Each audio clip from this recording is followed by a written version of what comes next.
What begins as a prestigious charity gala suddenly collapses when a ruthless CEO restrains his pregnant wife in front of hundreds, while his executive assistant stands by doing nothing to stop it. Guests freeze in horror as cruelty unfolds openly beneath flashing cameras. He believes his billions make him untouchable, until the entrance doors open and a figure emerges, bringing a reversal no one expected. What follows is a collision of power, exposure, and undeniable justice. Stay with us until the very last moment and let us know where you're watching from in the comments below. The Wellington estate glowed beneath towering crystal chandeliers. Every beam of light reflected wealth polished across decades. Soft music filled the grand ballroom, blending with the calculated murmur of senators, corporate titans, and media figures. Laughter sounded effortless, but every smile carried calculation. This was not celebration. This was dominance on display. Alexander Wellington stood at the center, commanding attention in his perfectly tailored black suit. His platinum watch caught light with every movement. He walked slowly, deliberately, greeting guests as though granting audiences rather than offering welcomes. People leaned closer when he spoke. They nodded quickly. Alexander was not a man accustomed to resistance. At his side stood Natasha Reeves, elegant in a crimson evening gown that hugged her frame. She matched the setting flawlessly, young, confident, sharp. Her smile was practiced, her eyes constantly scanning. To those watching, she looked like she belonged. To those who understood power, she looked like a statement. Isabella Wellington arrived quietly, dressed in a soft, ivory maternity gown. Her long, dark hair fell gently over her shoulders, and one hand rested protectively over her 8-month belly. Exhaustion lined her face. Several guests turned, eyes lingering. Some looked away immediately, uncomfortable. Others stared with curiosity mixed with something darker. A hush rippled through the room. Isabella paused inside the doorway, steadying herself as hundreds of eyes pressed in. Sarah Martinez, her mother, rose halfway from her seat, relief and fear colliding in her expression. She wanted to rush forward but hesitated. The silence felt thick, restraining. Natasha turned slowly. She took in Isabella's appearance from head to toe, then smiled. It was not welcoming. It was the smile of someone who had been waiting. Quiet victory flickered across her face before she masked it. Alexander turned fully toward his wife. His expression hardened, eyes cooling as though warmth had never touched him. He did not move immediately. He simply looked at her, assessing, measuring her like a problem arriving late to a meeting. Isabella took careful steps forward and stopped near the ballroom center. The crowd parted slightly, creating a subtle circle around her. She opened her mouth to speak, perhaps to greet, perhaps to explain, but words caught in her throat. The weight of so many eyes made her chest tighten. Alexander began walking toward her. His pace was slow, deliberate, each step echoing against marble. The music seemed distant now. Isabella watched him approach, her hand tightening over her belly. Natasha remained where she was, arms folding lightly across her chest. She trusted Alexander to handle this. Sarah whispered Isabella's name, barely audible. Isabella glanced toward her mother, eyes glistening with fear and relief. It was a fleeting connection, broken as Alexander closed the distance. He stopped directly in front of Isabella, close enough that she could smell his cologne, sharp and expensive. The ballroom held its breath. Whatever this night had been meant to celebrate quietly ceased to matter. Alexander's voice cut through silence with rehearsed calm. He told Isabella to kneel. Not loudly, not in anger, but with the certainty of someone used to being obeyed. Isabella froze. Her mouth opened slightly, then closed. She could not understand what she'd just heard. She took a small step back, hands instinctively moving to cradle her belly. She searched for a face that might meet her eyes with compassion. She found none. People avoided her gaze. Some stared at floors. Others checked phones. Natasha let out a soft laugh that carried just far enough to wound. She remarked that Isabella needed to learn some manners. Her tone was light, almost playful. The words alone were enough to drain color from Isabella's face. Alexander slipped his hand inside his jacket and withdrew a length of dark cord neatly coiled. He held it up briefly, not as threat but as declaration. He wanted everyone to see this was intentional, prepared. This was something he believed he had the right to do. Isabella whispered his name and asked why. Her voice broke. Alexander did not answer directly. He said she had embarrassed him, ruined an important night, made him look weak before people who mattered. Each sentence landed like verdict rather than explanation. Before she could move, his fingers closed around her wrist. Isabella flinched, tried to pull back, but the weight of pregnancy and dizziness slowed her. Alexander's grip was firm, controlled. He pulled her hands forward, positioning her exactly where he wanted, turning her body so the room had clear view. Isabella pleaded, reminding him she was 8 months pregnant, that stress could hurt the baby. Alexander replied that the baby was precisely why she needed to listen. The words twisted her plea into something that trapped her further. The cord brushed against her skin, cold and unfamiliar. Alexander wrapped the first loop around her wrists. Isabella's breathing quickened as panic surged. She tried keeping movements small, afraid struggling would make him tighten it further. Natasha tilted her head, watching with fascination rather than shock. She murmured something under her breath, something cruel and dismissive that made Isabella's thoughts scatter. Alexander tightened the second loop, sending a sharp pulse of pain through Isabella's arms. He was precise. He knew exactly how much pressure to apply. Isabella gasped, tried drawing her hands toward her chest, but he held them steady, finishing the knot with practiced efficiency. Around them, no one moved. Sarah took a step forward, then stopped, her face pale, body trembling. She understood any sudden reaction could provoke Alexander further. Alexander lowered himself and secured the knot with a final pull. He made it neat, deliberate. When finished, he let go and straightened, leaving her bound in the ballroom's center. With a sharp tug, he forced her downward. Isabella lost balance and dropped to her knees on cold marble. The shock sent a jolt through her body. She cried out softly, more in fear than pain, trying to curl inward. The binding limited her movement. Tears blurred her vision as she struggled to breathe evenly. One hand strained toward her belly, desperate to protect the life inside. But the cord cut that movement short. Alexander looked around the room, daring anyone to challenge him. No one did. Heads bowed, eyes turned away. Silence thickened until it felt complicit. Natasha stepped closer, stopping at his side. Her words floated down like ash, quiet and cutting. She commented how fitting the scene looked, how consequences had finally arrived. Isabella lifted her face and looked at Alexander, searching for something human, a flicker of remorse. She found none. His lips curved slightly, not into a smile, but something colder, as if empathy were a language he'd chosen to forget. Camera shutters clicked, capturing images that would never be erased. Isabella's humiliation was being documented, frozen in time, while people who could have intervened stood still. Alexander reached for a wine glass as though the act were finished. Isabella realized then this was not the end of his cruelty. This was only the beginning.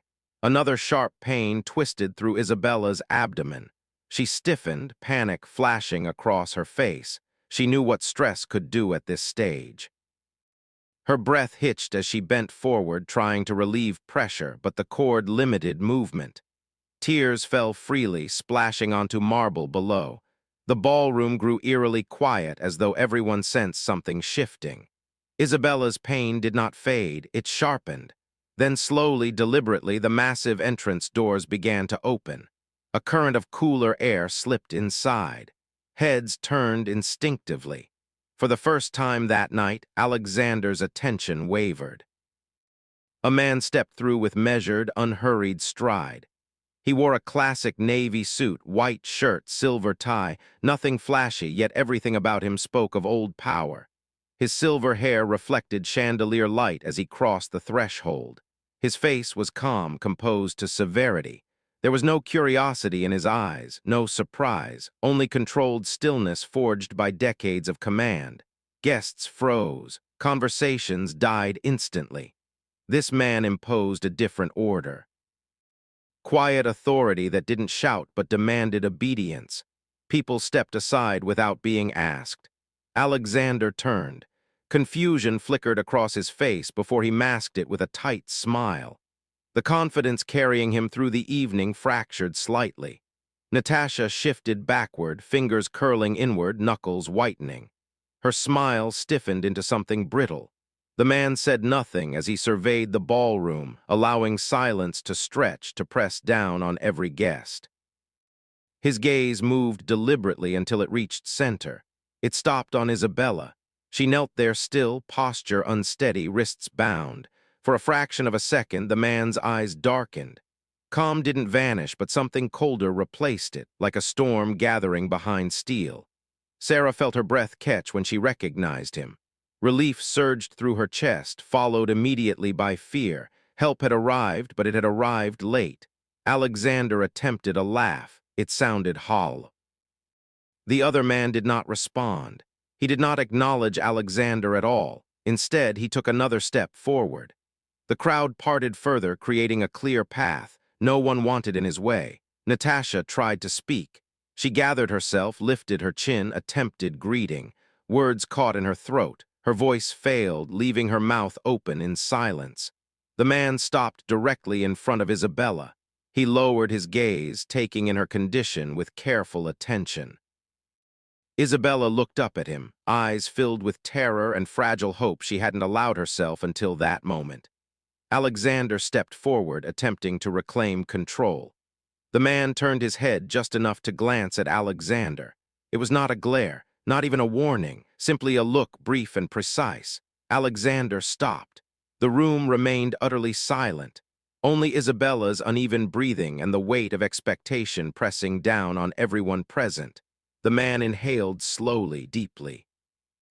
When he finally spoke, his voice was low and steady, each word distinct. "Remove that cord, now." The command was simple, unmistakable, delivered without emotion. Its authority came not from volume but certainty. Alexander swallowed hard. His eyes darted around, searching for a way to regain ground. He found none. Natasha stood frozen, rigid, confidence draining, leaving fear. Isabella felt tears spill as the words sank in. She didn't fully understand what would happen next, but she understood this. For the first time that night, someone in the room did not bow to Alexander Wellington. The man stated his name clearly. Daniel Montgomery. Several guests stiffened as recognition spread. Faces paled. Daniel did not waste a second. He ordered Alexander to remove the cord immediately. There was no question in his tone, no space for discussion. Alexander tried calling it a family matter, attempted framing it as private discipline. Daniel answered calmly.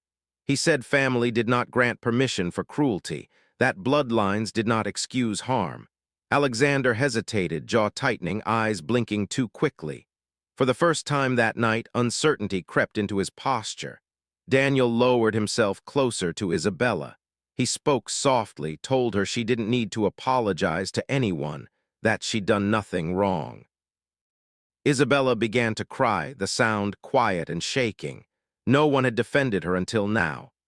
Daniel extended his hand toward the cord, then paused, looking up at Alexander. The pause carried meaning, an invitation and warning. Alexander swallowed and bent down, hands trembling as he reached for the knot. The cord had been tied by him. Responsibility couldn't be transferred. He loosened the first loop with visible reluctance, fingers stiff, face tight with restrained anger. The cord slipped free and fell to the floor. Isabella recoiled instinctively, pulling hands to her chest. Red marks circled her wrists, swollen and raw. Daniel removed his jacket and draped it over Isabella's shoulders, covering her, shielding her from the room's gaze. More than that, it restored dignity that had been stripped away.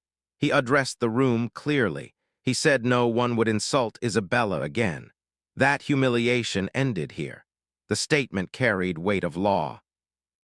Alexander tried salvaging pride by claiming he'd only been teaching his wife a lesson. Daniel answered immediately. He said instruction didn't include restraining a pregnant woman in public. That discipline didn't involve stripping someone of dignity before witnesses. Guests began reacting. Murmurs rose. Voices expressed discomfort, then outrage. Silence that had protected Alexander fractured. Natasha looked around, searching for allies. She found none. Daniel asked the room to bear witness. He stated clearly that Alexander had personally bound Isabella. He wanted the act fixed in collective memory, not as rumor but as fact. Alexander's face flushed with humiliation. He didn't deny it. Too many eyes had seen. The party collapsed completely. Cameras appeared everywhere. Reporters pressed forward, flashes firing in rapid bursts. Alexander tried shielding his face. It failed. Daniel directed Alexander away from center. He said Alexander no longer had standing to occupy that space. Sarah stepped close to her daughter, wrapping an arm around Isabella's back, guiding her gently. Isabella moved slowly, one hand pressed to her abdomen, each breath measured. As Isabella was led away, Natasha called out one last bitter remark. Daniel turned back immediately and ordered her silent in front of everyone. Natasha froze, humiliated, exposed. Daniel spoke about the process that would follow. He said there would be legal steps. All evidence would be transferred to proper authorities. He spoke with certainty of someone who expected results rather than applause. Isabella was guided into a quiet room. The noise faded behind closed doors. She trembled as adrenaline drained. The jacket remained around her shoulders. She was not alone. Back in the ballroom, lights began to dim. One by one, sections fell into shadow, resembling a curtain lowering at performance's end. Daniel delivered one final sentence. He said what happened tonight was only the beginning of the cost Alexander would pay. When Daniel turned away, the room felt colder. Isabella focused on her breathing, each inhale slow, each exhale anchoring her to the present. Ahead waited a different battle, one governed not by spectacle but by judgment. The night had ended, but the reckoning had only begun. By morning, headlines repeated the same detail with relentless precision. Alexander Wellington had personally restrained his pregnant wife before hundreds of witnesses. The wording did not soften. Daniel moved immediately, delivering evidence to authorities. Every recording, every photograph, every witness statement organized and transferred with care. Alexander began making calls. One by one, numbers that always answered now went silent. Former allies declined meetings.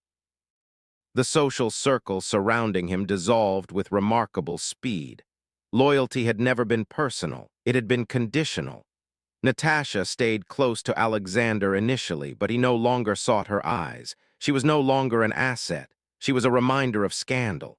Sarah remained with Isabella, speaking gently, reminding her to breathe, to conserve strength. She said justice required patience, and the baby mattered more than urgency. The marks on Isabella's wrists hadn't faded. They were red and tender, a physical echo of what she'd endured. Yet emotionally, something shifted. Charles's presence offered protection she hadn't felt in years. Alexander attempted constructing a new narrative, suggesting Isabella was unstable. The claim collapsed instantly. Too many cameras had recorded the moment. Truth didn't bend. Financial consequences followed quickly. Projects paused, contracts withdrawn. Influence, once gone, didn't return on demand. Isabella made a deliberate choice. She agreed to cooperate fully. She understood silence would only give Alexander room to recover. Speaking was painful, but retreat carried greater risk. Daniel ensured Isabella had access to medical and emotional support. He stated clearly that safety of mother and child outweighed any concern for reputation. Alexander was forced to confront reality. His actions had become a symbol. No longer seen as a powerful executive, he was now referenced as an example of abuse. Daniel remarked that justice didn't need spectacle, only thoroughness. Transparency was not punishment, it was consequence. Isabella noticed a subtle change within herself. Fear hadn't vanished, but it no longer dominated every thought. Knowing she wasn't alone allowed space for calm to return. Victor stood at a crossroads with no clear path forward. The power to humiliate had been stripped away. Isabella devoted herself to healing. Days after that night were quiet by design. She practiced slow breathing, understanding her steadiness mattered to her recovery and to the life growing inside her. Sarah stayed close, offering presence rather than pressure.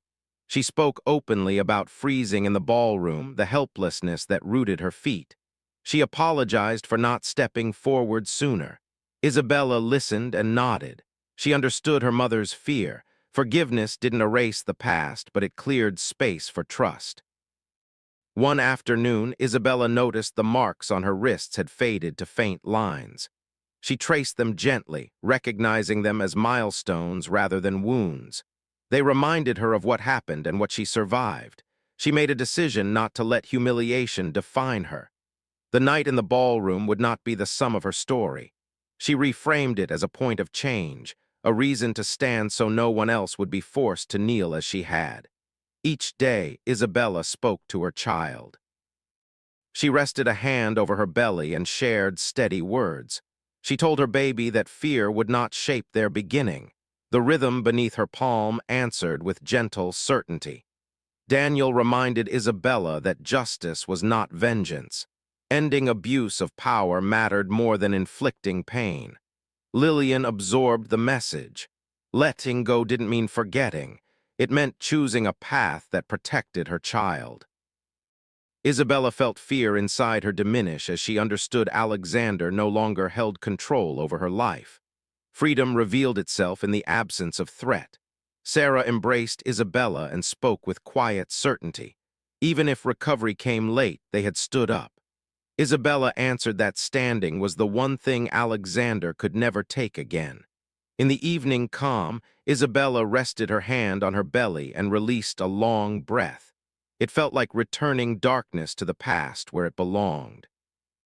In the quiet, she listened to the steady rhythm within her and knew she had prevailed.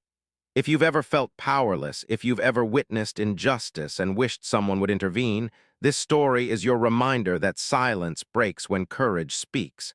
Share this with someone who needs to know they're not alone. Drop a comment telling us where you're watching from, and if this story moved you, let us know. Together, we stand against abuse. Together, we choose justice over silence. Stay strong, stay brave, and never forget. You deserve dignity, protection, and love.